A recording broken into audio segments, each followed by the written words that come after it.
This is the Christina sports bra that I've designed. It is available for download on porcelynne.com, which is my website. It is available from size 28A to 52K. It isn't available in 3 different size sets, so you don't actually have to get the full range, but it is also available if you would like to get the full range. I've gone ahead and laid my patterns out, and I do have this space because we actually have to cut 4. So once we cut this, I'll flip it over and we'll cut another one, or just cut 2 of those ones.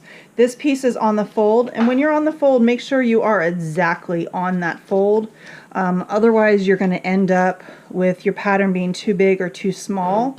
So we have our back on the fold, the back waistband on the fold, our front on the fold, and then we have cut 2, and cut 4. So I'm just going to go ahead and start cutting them. And if you look, I actually folded my fabric so I could actually get 2 things on the fold. So I folded the fabric enough for these 2 pieces, and then the rest we have a little bit of wastage. And then just go ahead and start cutting out your pieces. I did not include any notches on these pieces because they should sew together perfectly. As long as you're sewing at that 3/8 inch. The notches were a little bit too difficult to do when you're grading 143 sizes. So I made sure that the lengths matched. You can easily go in and add your own notching if you really need notches to sew.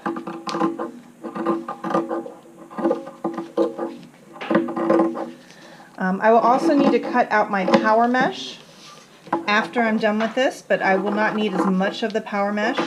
So this is 15 inches wide of, I believe, 60 inches fabric. So it actually does not use a lot. And I don't know if you can see, and you probably can't, is that the stretch on the fabric does go across, and you can see that there are lines that are going up and down. For your outer layer, I like to have my patterns with the grain lines following these lines. On your lining, you can always switch it so the lines are going up and down, but visually you usually see these lines going up and down on a garment, so it might look a little bit odd if you reverse that. Some fabrics will actually have it, instead of parallel to your selvage here, it'll actually have it going this direction instead of this direction, and you'll just have to modify your layout according to the layout of your basically how the lines lay on your fabric.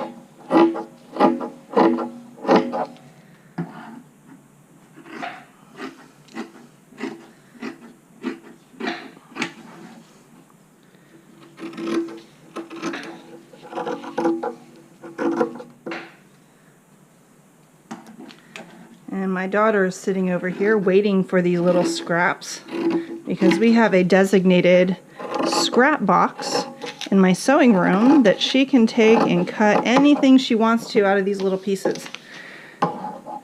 And it's only slightly all over my floor.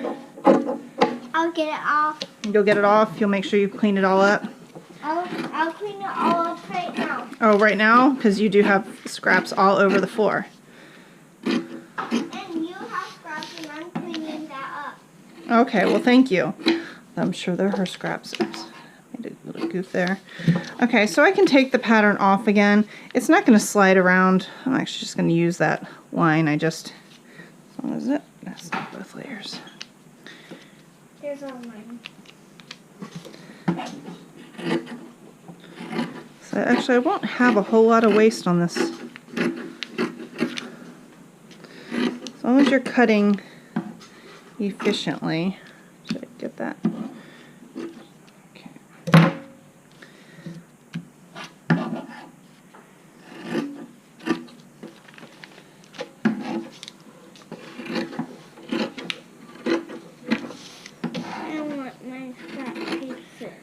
Here, there's your scrap pieces. Make sure they end up in your scrap bin. Okay, I need to work on something. You're going to work on something? Yeah, right here.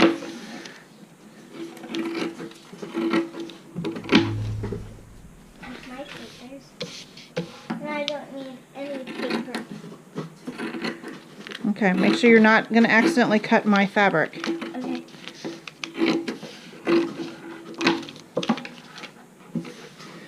back out a little I'm bit. making a bear. I'm going to make a bear, but it's going to be kind of silly.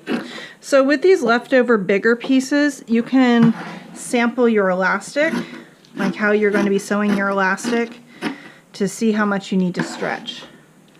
So definitely don't throw all the scraps away because you don't know if you're going to need some of them.